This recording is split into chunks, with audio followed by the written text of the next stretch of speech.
So Chris, yeah, you took over the chairmanship. This was July of 2025. Just curious, just to start out here, what's the experience been like for you?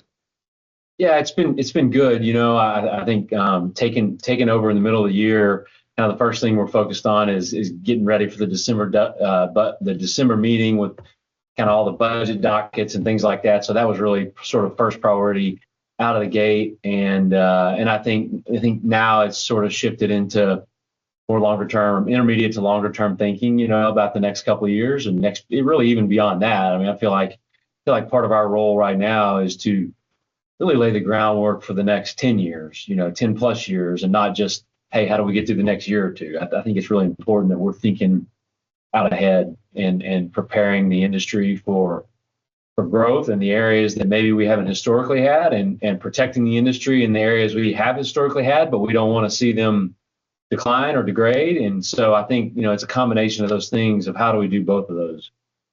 Is it what you expected to this point? I mean, you're, up there sitting next to Tucker Perkins, president and CEO, and looking out at all the counselors during those meetings. What's that like for you? What's going through your mind during those meetings and that experience? Yeah, it's definitely an interesting perspective that I haven't had before. I think though the prior 2 years where I was vice chairman of marketers certainly gives you an idea of what to expect.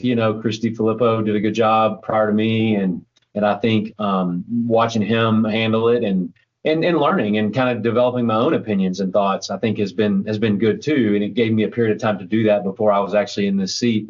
I think the perspective is really, more geared around how can we be as productive as possible among the group. And so I find myself sort of using a North Star, which is we're taking $40 to $50 million of the industry's money effectively and trying to put it to the best use, right? Obviously, a lot of that goes back to the states, but I feel like it's a really big responsibility, and so I kind of find myself looking out among the group, whether it be in the open meeting or in some of our strategic discussions, always with that guiding North Star of how do we do the best as we can with the money that we're responsible for investing in places that are in the best interest of the industry, right? Whether that's safety or growth or whatever. I just think it's a big responsibility. And so I kind of find myself looking out among the group with that perspective, and I think it kind of helps.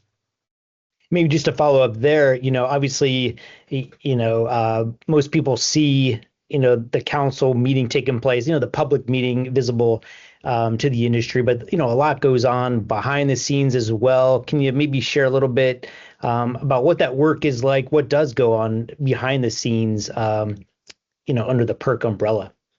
Yeah, that's a great question because there certainly is a lot of it. I think number one, what goes on at the PERC advisory committee before things get to council in a lot of ways, is really important. And I've certainly the last couple of years tried to immerse myself in that a little bit to understand it better. And I think that advisory committee, they put a lot of hours into it. The steering committee, the leaders of that advisory committee, or those working groups, they put a lot of effort into it, and I feel like a lot of maybe thankless work and behind the scenes things and time spent is going into what's making its way to council.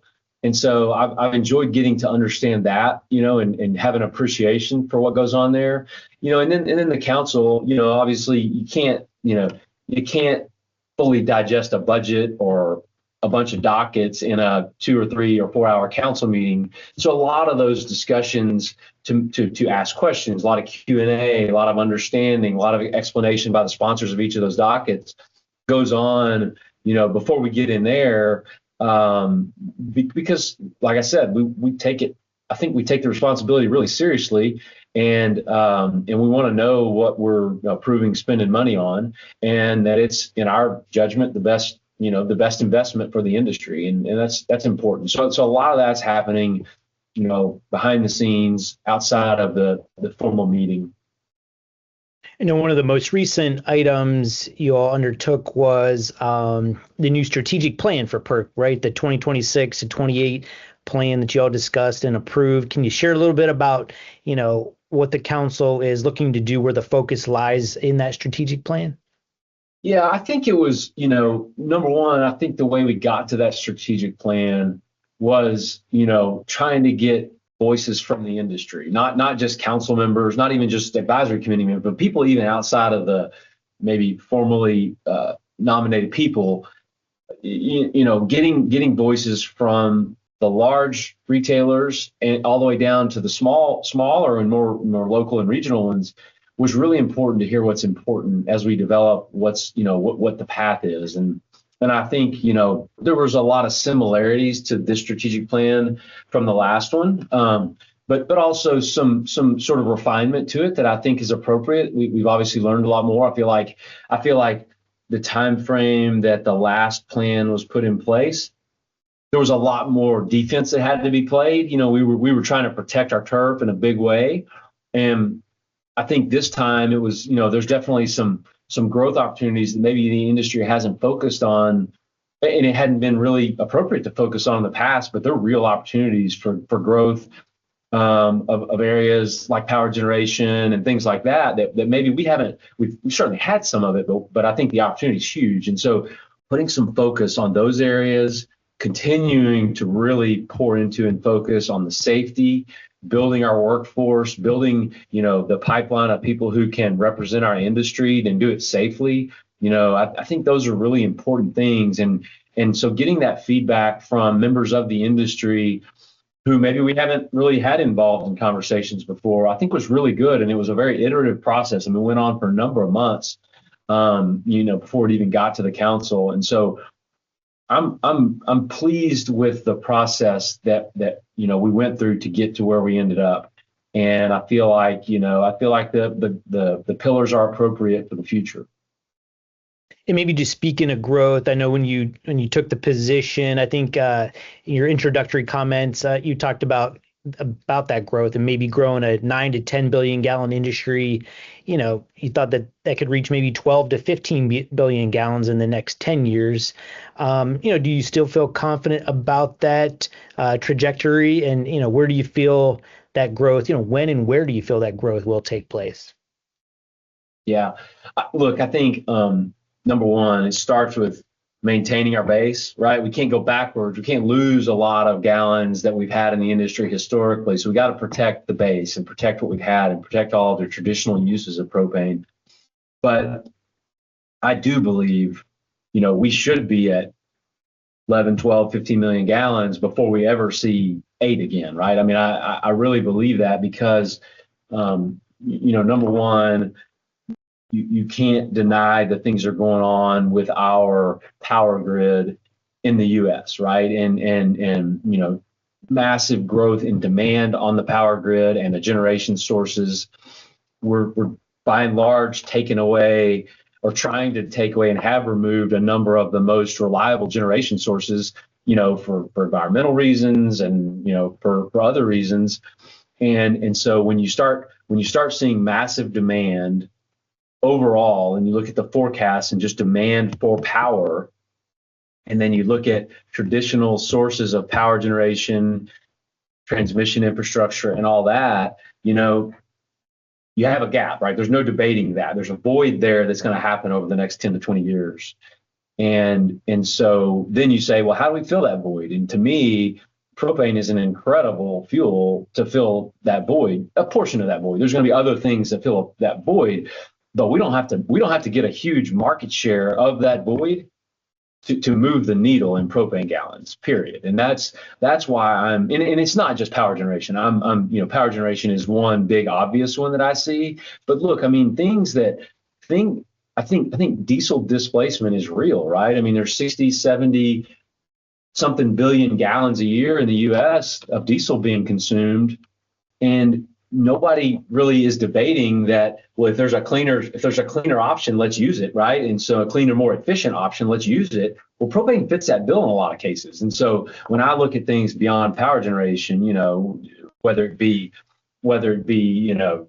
port tractors and all the things that kind of historically have burned diesel, there's just a number of those things that I feel like, once again, when I kind of connect the dots between 9 billion gallons and 12 or 15 or whatever number you want to put out there, I go, well, if there's 60 to 70 billion gallons of diesel being consumed in the U.S. domestically and growing, and we capture a small percentage of that, that's a big needle mover for propane. And so that's why I can get pretty excited about it. I think we've got, as an industry, have to do a really good job of identifying the ones where propane makes the most sense and pouring into them, all the way from the technology to the to the marketer support, not just, hey, well, we sell retail propane or residential propane, right? I mean, we kind of have to think outside the box. We're going to capture these gallons by showing the market that we as an industry are here to support it. I think that's really important. And then obviously, there are things like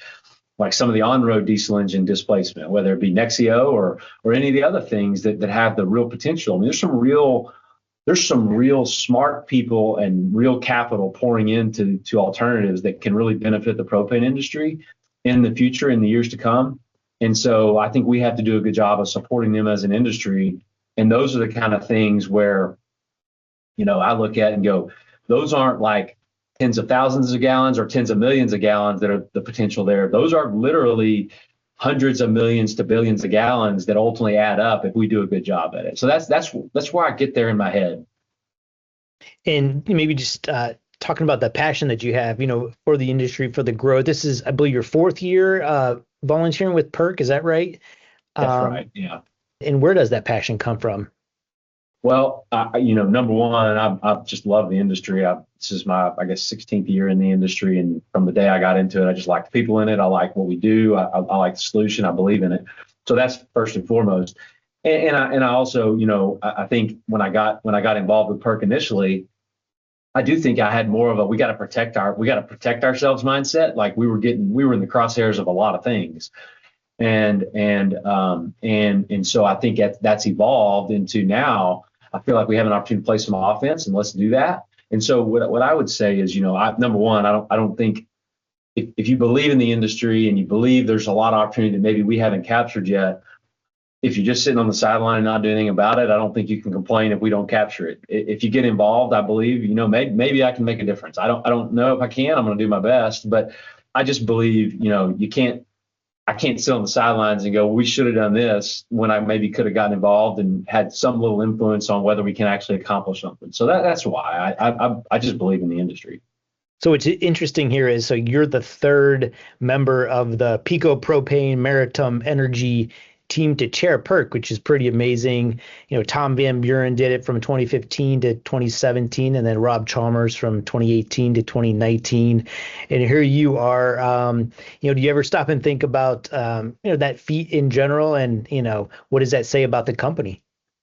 I think it's pretty cool. I mean, it wasn't necessarily intentional, and I don't think anybody set out to do that. But I think, number one, I hope it shows everyone that, whether we're right or wrong, we certainly care about the industry. We're willing to put our time back into it and our resources back into the industry.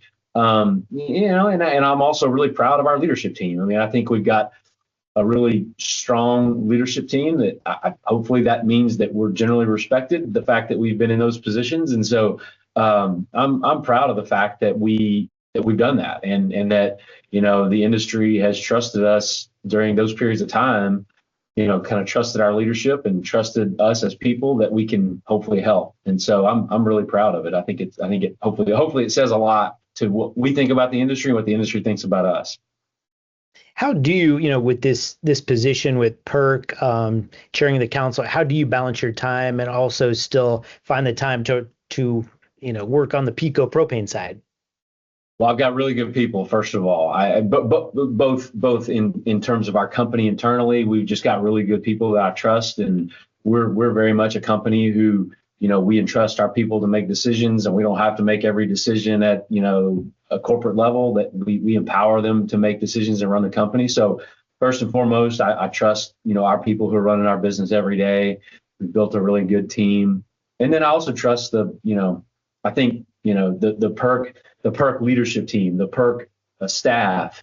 There's some really good people there, and so I think my job in this role is to maybe be a strategic thinker and provide observations and that kind of stuff. And so I think because there's so many good people involved in both organizations, I think it allows me to balance it. Sometimes I wonder if I'm doing a very good job at either. I don't know. Days I feel like I'm doing better than others, but overall, I can tell you I just genuinely trust the people that are running these organizations, where hopefully maybe some guidance I can provide or strategic wisdom I can provide is helpful, but I'm not the one doing the hard work. Chris, just wrapping up here on the PERC side, I did have a non-PERC question here for you, but is there anything else that you wanted to add, maybe more from the PERC perspective?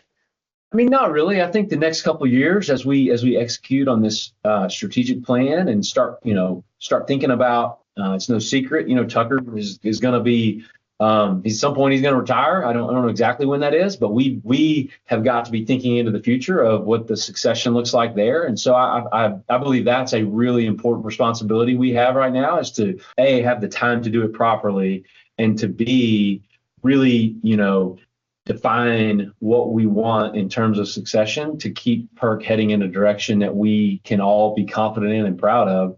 And so I believe that's probably, in addition to just executing on the daily things and some of the pillars, I think that's an important item for us over the next couple of years.